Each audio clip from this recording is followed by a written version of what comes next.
Back to the phone lines. We'll talk next to Troy. He's listening in Prescott, Arizona. Hi, Troy. Hey, you implied that it wasn't the job of a Christian to be aware of Christ's second coming in terms of time frames. And I was wondering, why would Christ have chastised the Pharisees and the Sadducees for not recognizing the signs of the times when he stood in front of them and he said, you all can recognize the weather in the morning and whether it's going to rain or not, but you can't recognize it on the Messiah, but you can't recognize the signs of the times. And there's the other scripture that says we should have our sandals and our clothes next to our bed, prepared and ready so that we're not caught unaware. And I believe it was referring to Christ's second coming.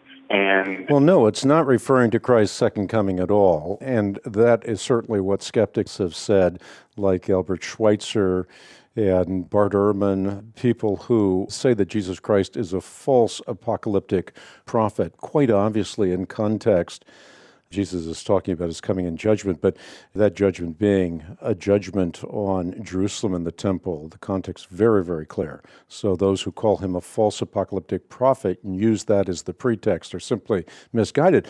But as far as the passage that you're talking about, Matthew chapter 16, you're very right to say the Pharisees and the Sadducees were coming to Jesus and testing him by asking him to show them a sign from heaven. So how does he respond? It's not just with the words that you quoted. Those words come in a context. He says, when evening comes, you say, it's going to be a fair day out because the sky is red. And in the morning, today it's going to be stormy because the sky is red and overcast. You know how to interpret the appearance of the sky, but you cannot interpret the signs of the times. And what are the signs of the times? A wicked and adulterous generation looks for a miraculous sign, says Jesus, but none will be given it except the sign of Jonah. What is the sign of the time? It is Jesus Christ has appeared. He's going to resurrect from the dead.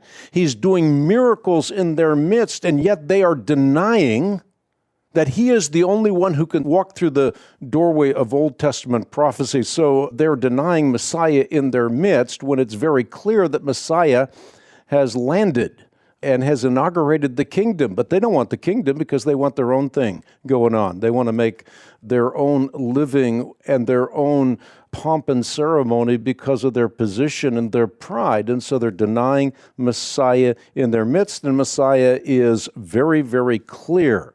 Remember the words. They apply to your question. Jesus says, a wicked, an adulterous generation looks for a miraculous sign, but none will be given it except the sign of Jonah. So Jesus, again, is castigating those who ought to know full well that Messiah is in their midst, and it's going to be amplified by his resurrection. This has nothing whatsoever to do with reading tea leaves in the present. What about the scripture that refers to us having our sandals next to our bed? That is the first scripture that I dealt with. The context is very, very clear. Jesus is leaving the temple. He's walking away. He's basically pronounced Ichabod on the temple because the temple is a type, and he fulfills that type as the substance. So as he's walking away, the disciples call his attention to its buildings, and then Jesus says, do you see all these things? I tell you the truth, not one stone here is going to be left on another. Everyone will be thrown down. And then, of course, he's got the disciples' attention. They're thinking, wow, this is the center of our sociological and spiritual identity. You're saying it's going to be removed. You're saying Jerusalem, the temple, are going to be destroyed. Now they want to know. And they ask him privately on the Mount of Olives, when's this going to happen? When is the temple going to be destroyed? What is going to be the sign of your coming in judgment on the temple? What is going to be the sign of the end of the age of sacrifice? They're asking essentially the same question in a number of different ways, and Jesus tells them.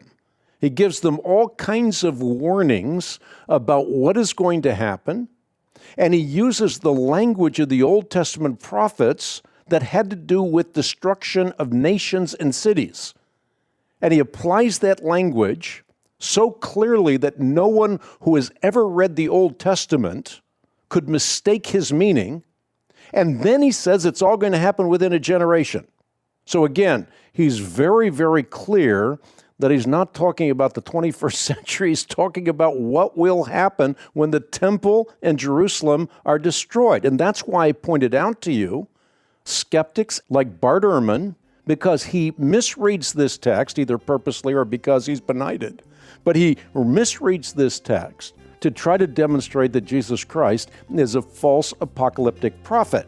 And again, as I've said, if he had a clue with respect to reading literature in general, and the art and science of biblical interpretation in particular, he would not do what he is doing, at least in good conscience. So this is not subject to what the skeptics have done with it.